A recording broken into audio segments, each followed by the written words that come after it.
दोस्तों मित्रों, एस.सी. गुप्ता का आप सबको प्यार भरा नमस्कार। आज मैं आपको कारकांश के बारे में बता रहा हूँ कि कारक जो होते हैं वो क्या है कुंडली में, वो अपना फल कैसा देते हैं कुंडली में। मानव शरीर कर्म के लिए प्राप्त होता है।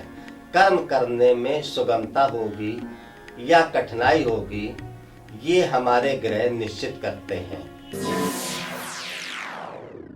इस दशा में महर्षि जैमिनी ने ग्रहों को कारक तत्व विषय पर शोध करके ये सिद्ध कर दिया कि प्रत्येक व्यक्ति की कुंडली में 7 कारक होते हैं जो व्यक्ति के जीवन में कार्य करने में अथवा कार्य में बाधा पहुंचाने का कार्य करते हैं, जिनमें आत्म कारक ग्रह और जाया कारक ग्रह प्रमुख हैं। जन्म कुंडली में जिस ग्रह या जो ग्रह सबसे अधिक डिग्री का होता है तो उसे आत्मकारक ग्रह कहते हैं। जिस कुंडली में जो सबसे कम डिग्री का ग्रह होता है उसे जाया कारक कहते हैं। जब केंद्र और त्रिकोण का स्वामी आत्मकारक होता है तो जब उसकी महादशा आती है तो सबसे ज्यादा आनंदमय संपत्ति, सुख, भूम भवन और बड़ी सहजता से वो उन्नति करता है। ये ग्रह अशुभ हो या जाया कारक हो, जिसकी डिग्री कम हो केंद्र त्रिकोण की, जब उसकी महादशा आएगी तो वह जीवन संकट और संघर्ष से भरा होगा।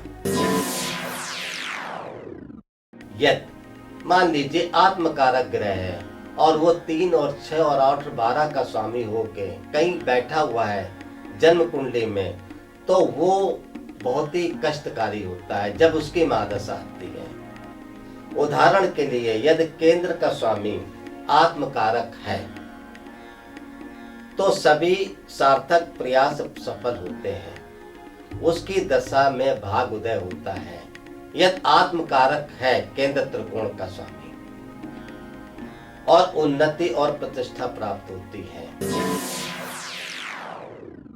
किंतु यदि अशुभ भाव का स्वामी ग्रह यदि आत्मकारक हो जाए, यानी 3 का, 6 का, 8 का, 12 का, और उसका स्वामी यदि आत्मकारक है, तब उसकी महादशा आएगी तो बहुत ही कष्टकारी होगी।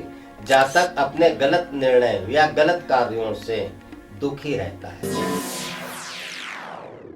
मित्रों, दोस्तों, यह जिस कुंडली में डिग्री कम होती है उसे जाया कारक कहते हैं, जैसा मैंने अभी आपको बताया।